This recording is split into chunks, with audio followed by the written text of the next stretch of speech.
सुप्रभात बच्चों। तो आज हम संस्कृत व्याकरण में जो सबसे महत्वपूर्ण टॉपिक है उसको हम सीखेंगे। बहुत से बच्चों को इसमें बहुत सारी प्रॉब्लम आती है। बच्चे मुझे बोलते भी हैं कई बारी कि मैम प्रश्न निर्माण हमें ठीक से समझ नहीं आता कि कैसे यूज़ करें उसका, कौन सा शब्द वहाँ प्रयोग होना चाहिए। तो थोड़ी सी शंकाओं को मैंने यहाँ पर क्लियर करने की कोशिश की है। आशा करती हूँ आपको बहुत अच्छे से समझ में आएगा। ठीक है, तो आओ हम सीखते हैं संस्कृत व्याकरण का महत्वपूर्ण टॉपिक प्रश्न निर्माण। अब बेटा प्रश्न निर्माण में क्या ज़रूरी होता है, कुछ एक दो पॉइंट्स मैंने यहाँ पर लिखे हैं, आपसे समझो। सबसे पहले प्रश्न निर्माण करते समय आपको ये अवश्य ध्यान रखना चाहिए कि जिस विभक्ति में उत्तर हो उसी विभक्ति में प्रश्न होता है। विभक्ति उनकी चेंज नहीं हो सकती किसी भी परिस्थिति में। प्रश्न निर्माण करते समय वचन और पुरुष का भी ध्यान रखना चाहिए कि विभक्ति कौन सी है और वचन और पुरुष कौन सा है। ठीक है, संस्कृत में सभी प्रश्नवाचक शब्द याद होने चाहिए। संस्कृत में बहुत सारे प्रश्नवाचक शब्द हैं, तो एटलीस्ट आपके जितने सिलेबस में हैं आपको उतने ज़रूर याद रखने चाहिए। ठीक है, तो अब कुछ शब्द मैंने यहाँ पर लिखे हैं, आप देखो कौन कौन से।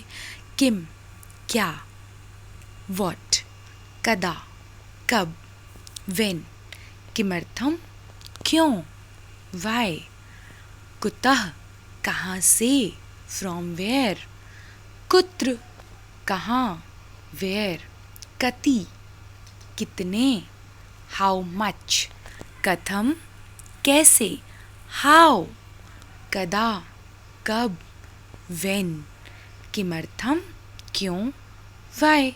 अब वही रिपीट मैंने दोबारा से कर दिया है यहाँ पर। अब इसमें और भी ऐसे बहुत सारे शब्द हैं। जब आप अपनी बुक खोलोगे और जब आप जितने भी इस तरह के प्रश्न निर्माण के आप क्वेश्चंस करते हो, तो बेटा मेरा एक सजेशन है, आपके जितने भी एक्सरसाइज आते हैं उसमें आप देखो कि कितने तरह के शब्द आ रहे हैं। कई बार मंजूषा में दिए रहते हैं शब्द, आपको उसको फिल इन द ब्लैंक्स में पुट करना होता है। आप वो सारे शब्द एक पेपर पे नोट डाउन कर लो। ठीक है, आपको इजी रहेगा। और मैक्सिमम शब्द ये बहुत ज़्यादा नहीं है, 15-20 ही हैं जो आपको याद करने होंगे और जिससे आप हर क्लास के प्रश्न निर्माण को बहुत अच्छे से कर पाओगे। ठीक है, अब इसमें आ जाओ। कथम कैसे, हाउ कीदृशः कैसे, किस प्रकार से, व्हाट काइंड।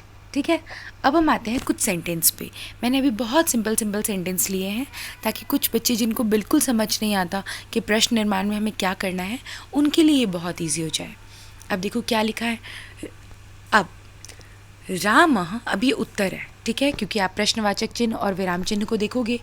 रामः नगरम गच्छति, राम नगर जाता है। अगर ये उत्तर है हमारा बेटा कि राम नगर जाता है, तो प्रश्न क्या हो सकता है कि राम कहाँ जाता है, यही प्रश्न होगा ना। तो नगरम की जगह पर हम क्या प्रयोग करेंगे, कुत्र। ठीक है, फिर आओ जिसकी मैंने हिंदी लिख दी कि राम कहाँ जाता है। अब आओ एक और है सेंटेंस, वाक्य एक और देखते हैं। ग्रामम अभितः वनम। अभितः का अर्थ होता है, ये एक उपपद विभक्ति है। ठीक है, तो इसका अर्थ होता है चारों ओर या चारों तरफ। ठीक है, तो ग्रामम अभितः वनम, गांव के चारों ओर वन है। ये अगर आपका उत्तर है तो इसका प्रश्न क्या बन सकता है कि गांव के चारों ओर क्या है, यही है ना। तो अब आप क्या लिखोगे इसमें, ग्रामम अभितः किम, गांव के चारों ओर क्या है। तो अगर आपसे कोई प्रश्न करता है तो आप बताओगे ग्रामम अभितः वनम। फिर आओ दूसरी लाइन पे चलते हैं। रामः दशरथस्य पुत्रः अस्ति, राम दशरथ का पुत्र है। अगर ये उत्तर है तो प्रश्न क्या बनेगा, राम जी के बारे में बात हो रही है और ये बताया है कि दशरथ का पुत्र है। तो अगर हम प्रश्न करेंगे तो प्रश्न में हम लिखेंगे राम किसका पुत्र है। ठीक है, अब देखो आपको ये मैच भी हो रहा है। दशरथस्य यहाँ पर है तो यहाँ पर इसकी जगह को क्या रिप्लेस किया है, कस्य, किसका। रामः कस्य पुत्रः अस्ति, राम किसका पुत्र है। आओ अगले पे वाक्य पे चलते हैं। देवः अभयाय कंदुकम अयच्छत। देव ने अभय को कंदुकम गेंद दी।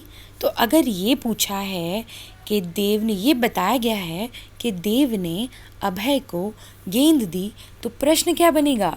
देव ने किसको गेंद दी? देवः कस्मिन् कंदुकम अयच्छत। देव ने किसको गेंद दी? ठीक है, देखो यहाँ पर मैंने साइड में लिख दिया है। फिर है आपका अर्जुनेन समः धनुर्धरः न आसीत। अर्जुन के समान धनुर्धर, उसके जैसा धनुर्धारी कोई नहीं है।